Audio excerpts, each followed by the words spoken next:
guys, as today we are going to read class 11th Hornbill poem second, that is the Laburnum Top, written by Ted Hughes.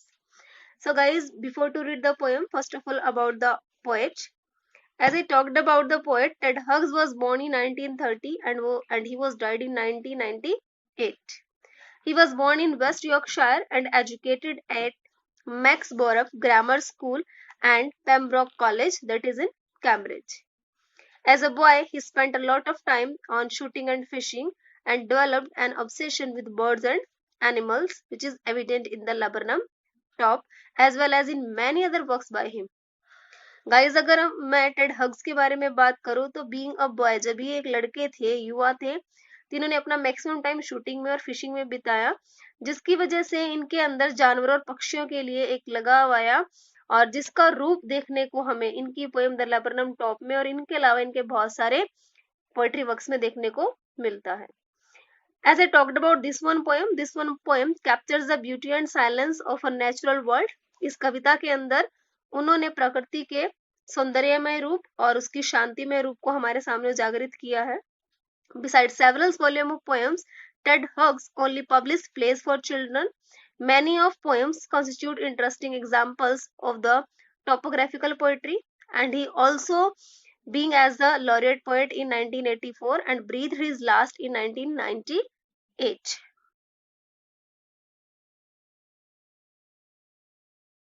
Now here is little or brief introduction about the poem. Guys, as I talked about the poem the Laburnum Top is in a picturesque image. That means stand for कि जो कविता है हमारी वो एक चरित्र चित्रण के रूप में हमारे सामने प्रस्तुत की गई है, जो हमें क्या दिखाती है, that portrays the moods of the various phenomena of nature in autumn. कि जो ऑटम का यानी कि जो पतझड़ का मौसम है, उस पर्टिकुलर टाइम में जो प्रकृति है, प्रकृति के कौन कौन से रूप यानी कि मूड हम लोगों को देखने को मिलते हैं. Its 4 seasons are marked with their own hues, music and movements, and each season fascinates us with its specific characteristics. जैसा कि हमें पता है कि 4 सीजन होते हैं और चारों जो सीजन है उनका अपने अलग तरह का म्यूजिक है, अपने अलग तरह की मूवमेंट्स है, अलग तरह की शांति आती है और हर एक किस्म की जो उनकी क्वालिटीज है वो हम अपनी तरफ फैसिनेट यानी कि आकर्षित करती है. The autumn season is marked with its silence, और इसी तरह से जो पतझड़ का मौसम है उसकी क्वालिटी क्या है, इसमें बिल्कुल शांति होती है और ये सेरेनिटी बिल्कुल पवित्रता लिए हुए होती है. But it has its movement, लेकिन मूवमेंट्स इसके अंदर भी होती है, मोशंस होती है, म्यूजिक ऑटम का भी होता है एंड थ्रिल एक्साइटेड वे इसके अंदर भी होती है. अगर मैं बात करूं लैबरनम टॉप की, तो पर्टिकुलर पोएम के अंदर जो लैबरनम टॉप है बच्चे, वो सिंबॉलिक है, वो किसका है, पीस और साइलेंस का, जो हमें फील्स करता है किससे, nature during the autumn season, जो प्रकृति का रूप है उसको फील करने में हमारी हेल्प करता है. But this calmness is disturbed with the arrival of the goldfinch who has built her nest there.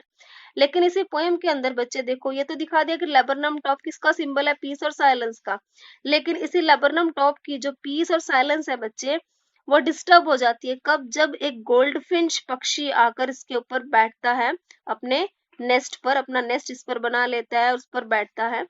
As she laboriously feeds her young ones, there is a commotion. और जिस तरह से ये गोल्डफिंच अपने बच्चों को फीड करता है, और फीड करते हुए जो वहाँ आवाज होती है, उनकी चहचहाहट होती है, उससे क्या होता है, लैबरनम टॉप की जो शांति है ना, वो डिस्टर्ब हो जाती है और पूरा का पूरा जो पेड़ है वो किसमें, कमोशन में, हलचल में आ जाता है, और सेम एक वर्टिबल बेडलम क्रिएट हो जाता है उनकी चहचहाहट का. और अपने बच्चों को फीड कराने के बाद जो गोल्डफिंच है वो फिर दोबारा से इस इन्फिनिटी स्काई के अंदर फिर दोबारा से अपने बच्चों को वहीं छोड़कर, लैबरनम टॉप को साइलेंट छोड़कर फिर से खुले आकाश में उड़ जाती है गोल्डफिंच चिड़िया. तो पोएम में यही दिखाया गया है कि स्टार्टिंग में लैबरनम टॉप की कैसी हालत है, एंडिंग में कैसी रही, और बीच में गोल्डफिंच के आने पर इसकी हालत कैसी हो गई. So now let us start to read the poem. देखते हैं कि कैसे क्या कुछ हुआ. The laburnum top is silent, quite still in the afternoon yellow September sunlight, a few leaves yellowing, all its seeds fallen. Guys, Laburnum Top क्या है, इसको हिंदी में हम लोग अमलतास का ट्री बोल सकते हैं. जैसा कि बताया है कि ऑटम का सीजन है, और ऑटम के सीजन में क्या होता है, जो एक ट्री है वो अपने सारे पत्ते गिरा देता है, यानी कि जो उसके ग्रीन लीव्स होते हैं सबसे पहले वो पीले होने शुरू हो जाते हैं, फिर वो ड्राई होते हैं और शाखाओं को छोड़ देते हैं। तो जो लेबरनम टॉप है वो भी ऑटम के मौसम में बिल्कुल साइलेंट और क्वाइट यानी कि निश्चल स्थिर खड़ा हुआ है। इन द आफ्टरनून येलो, दोपहर का समय है सितंबर का टाइम हम लोगों को पता ऑटम का होता है, और दोपहर के टाइम जो सनलाइट है वो इसके ऊपर पड़ रही है, लेबरनम टॉप के ऊपर पड़ रही है, और ऑटम होने की वजह से इसके सारे पत्ते पीले हो रखे हैं। और फ्यू लीव्स येलोइंग, कुछ पत्ते पीले हो रखे हैं, और इन पत्तों से क्या है, इसके जो सीड्स है वो गिर गए हैं। Till the goldfinch comes with a twittering chirrup, a suddenness, a startlement at a branch end. Now the poet is saying कि ये पेड़ बिल्कुल शांत था, बिल्कुल साइलेंट और क्वाइट था।